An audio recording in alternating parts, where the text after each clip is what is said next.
Bienvenidos al Rincón de Python en un nuevo episodio donde vamos a ver básicamente más cositas de lo que son programación orientada a objetos, ¿no? Bien, ¿se acuerdan de este ejemplo? Si no, tienen que mirar el video anterior, el episodio anterior. Pero nosotros básicamente teníamos estábamos trabajando con todo lo que era encapsulamiento, también abstracción y demás, las cuatro características, ¿no? de lo que es la PO. Y lo que hicimos fue imprimir del employee Maxwell el full name, que era básicamente un string que estaba como, digamos, reemplazando la funcionalidad normal de nuestra función, de nuestro método fullName que heredaba de person, ¿sí? Y lo que hacía era mostrar información acerca de, bueno, el nombre completo y el salario, ¿sí? Ahora bien, ¿qué pasa si, vamos a ejecutar esto por si no lo recuerdan, y ahí nos devuelve Maxwell Thompson, 1000, perfecto.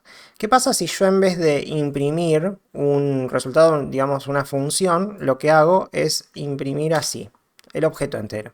Como si fuera una variable, ¿no?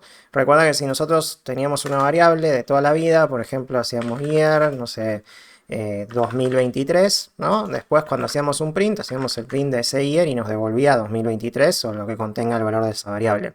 Pero cuando empezamos a trabajar con objetos no podíamos hacer eso, pues siempre dependíamos de llamar algún atributo del objeto o un método del mismo. Y bueno, y eso se supone que bueno, nos dio una especie de capa de complejidad adicional que parecía medio innecesaria. Entonces vamos a ejecutar esto y ver lo que devuelve. Fíjense. Voy a hacer un zoom para que sea mejor. Devuelve main, guión bajo main, que es el nombre de nuestro programa actual en Python, en nuestro script, donde estamos parados. ¿Se acuerdan el guión bajo name igual main que viene por acá? Este que está acá, ¿sí? Es lo que nos está devolviendo es esto. Bien, dice employee object at y nos da una dirección de memoria. Esto que está acá básicamente nos indica que el objeto que estamos imprimiendo o intentando imprimir es de tipo employee y nos devuelve esta referencia en memoria que a nosotros no nos dice mucho, ¿no? Porque incluso, vamos a hacerlo, podría haber varios employees, ¿no? Podríamos hacer que este person Thomas, de hecho ya los person los voy a eliminar porque no nos hace falta, lo vamos a eliminar, pero antes vamos a crear el employee, ¿no? Para tener los datos. Employee Thomas, employee. Y vamos a pasarnos toda esta información acá. Y vamos a agregar que Thomas gana $2000, el salario. Bien, así ya eliminamos esto porque al fin y al cabo no lo necesitamos. Bien, entonces si yo ahora imprimo a Thomas, fíjense lo que va a pasar. Vamos a ejecutar. Y ahí vamos a ver que me va a decir que estoy imprimiendo dos objetos, uno sabemos que es Maxwell y otro Thomas, y tienen referencias a memoria distintas. Pero esto no nos dice absolutamente nada de la información del objeto en sí. Y nosotros sabemos que es de Maxwell y de Thomas porque creamos esos objetos. Imagínense si estamos trabajando con una librería y no tenemos información de qué objeto nos va a devolver. O qué tipo, ¿no? de dato. Entonces lo que necesitamos es una referencia más visual. Y para eso existen dos métodos en Python que se usan, la funcionalidad es prácticamente la misma, pero dependiendo de lo que necesitemos se usan de una forma u otra. Ahora lo vamos a ver. Vamos a hacerlo sobre employee, ¿sí? Son dos métodos que también son reservados en Python, por lo cual va el guión bajo adelante y el guión bajo atrás. Y esos métodos se llaman... Vamos a empezar con el primero, string, str, ¿sí? Y este método lo que nos permite es que cuando nosotros devolvamos el objeto, nos va a dar lo que el método este tenga, ¿sí? Es como una visualización friendly del usuario, ¿sí? Entonces, por ejemplo, acá nosotros podríamos decir return self first name, ¿sí? Así de simple. Y entonces podemos venir acá y cuando ejecutamos, fíjense que ahora nos devuelve Maxwell y Thomas. Ya no nos devuelve un objeto que tiene una referencia en memoria, ¿no? Es mucho más sencillito. Y bueno, básicamente acá podríamos incluso llamar a funciones, ¿sí? Podríamos llamar a full name y pasar toda esta información que está acá. De hecho, lo que vamos a hacer es dejar de sobreescribir a full name porque queremos que siga teniendo estos valores, ¿no? Vamos a quitarlo. Y vamos a pasar en lo que es el string, ¿sí? No vamos a pasar full name, sino... O sí, podemos pasar full name porque yo necesito el otro atributo más. Pero no, por un tema de costumbre y de ver bien los valores que va a tener, vamos a devolver first name vamos a devolver self. O sea, coma, self.lastName, coma, self.earbird. De hecho, vamos a darle un formato para que quede mejor en fstring. Vamos a poner first name, last name. Esto va entre llaves, como siempre, ¿no? Vamos a poner first name, last name. Y acá vamos a hacer esto que se llama pleca, por cierto, si no lo sabían. Es este carácter que está al lado del 1, ¿sí? En los teclados convencionales. Y acá vamos a poner entre paréntesis el yearbird. Y después vamos a hacer otra pleca. Y acá vamos a poner lo típico, ¿no? El salary. Que de hecho el salary lo podemos obtener con getSalary. Este sí podemos hacerlo. Guión bajo, get.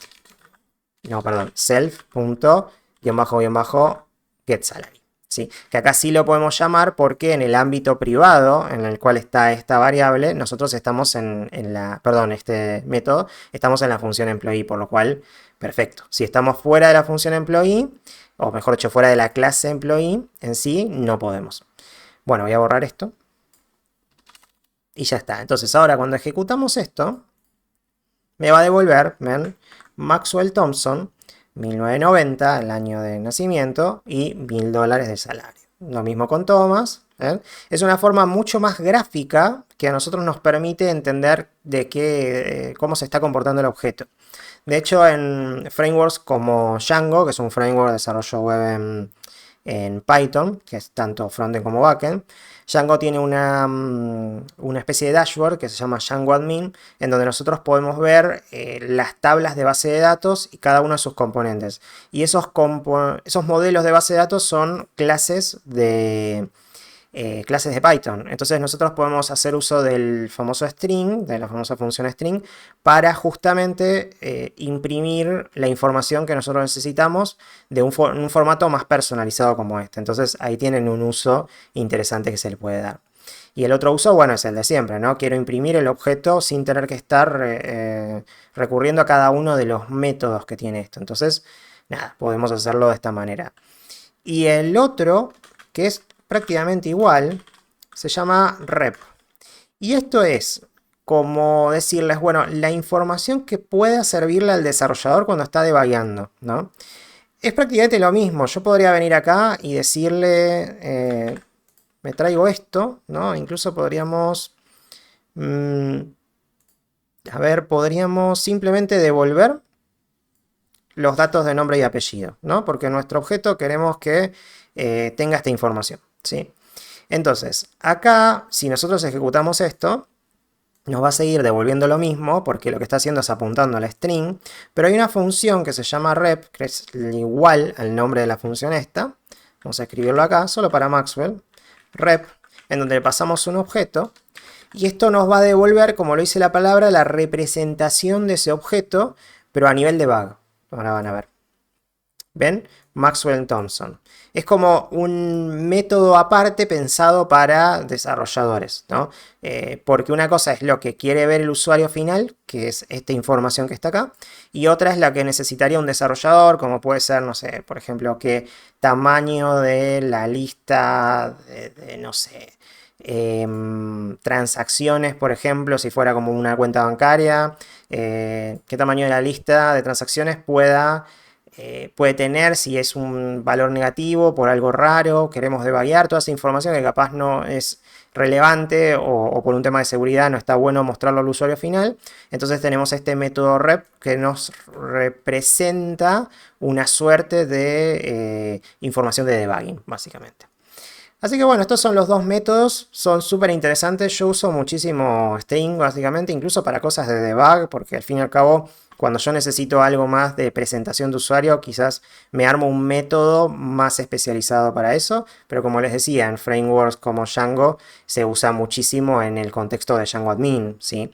Así que tengan en cuenta que hay muchos usos para esto y está bueno entender que existen dos métodos especializados, y esto aplica a cualquier clase que ustedes creen, no tiene que ver con employee en sí, ¿sí? Esto no es que yo me las inventé, es que literalmente cuando ustedes escriben y autocompletan van a ver que acá hay una serie de clases, ¿sí? Que son, perdón, métodos que son métodos propios de Python para poder hacer cosas específicas. Y bueno, y estos dos métodos justamente trabajan con esa parte. Así que bueno, espero que les haya gustado esta clase, bastante cortita pero interesante. Como siempre, déjenme un comentario si tienen dudas, sugerencias, cosas que quieran que veamos más a futuro.